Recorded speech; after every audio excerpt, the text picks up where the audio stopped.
This is how I make the best chicken salad. Full disclosure, I'm using leftover rotisserie turkey, but let's pretend it's chicken. It tastes the exact same. So to make this a no-cook recipe, go to your store and buy a rotisserie chicken. It'll be hot. It'll be super easy to work with. You can tear pieces off just like this. I try to not use the skin because the skin's a little tougher and less nice in a chicken salad. It requires a little more chewing sometimes, especially when it's cold. So try to just pull out the meat and just chop it up into small bite-sized pieces. It works best when it's warm, so try to still be working with it while it's warm. And just take out as much as you need. I'm making this just basically for me. People use red onions in a lot of chicken salads, but I prefer shallot. So finely dice about half a shallot and incorporate that into your chicken mix and just look at it, kind of eyeball it. This is all to your taste. So decide if it's as much as you want. The pieces are too big, too little.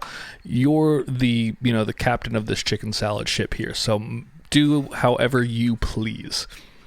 And to be honest, the turkey version also is absolutely delicious. You could barely taste the difference. Also, just staying fairly traditional, I'm going to use a full stick of celery here. Also chop that up as thin as you can get it. The thinner the pieces, I think the better. You're going to get the crunch, but it's not going to be whole bites of crunch. You're going to get a really nice mixture.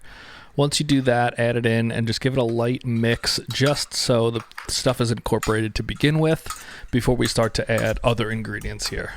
And your other ingredients are very, very simple. They're just going to be mayo and salt and pepper. Also, same as the egg salad recipe, the mayo we're doing to your liking and to how it looks. So I'm going for a texture here versus an amount. It's going to be different depending on how much chicken you use, so you can't really say a set number.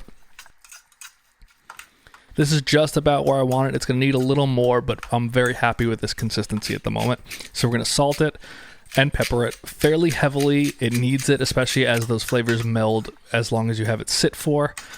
Mix that thoroughly. I wanted to add a little more mayo at this point, and you're good to go. I might eat this right now.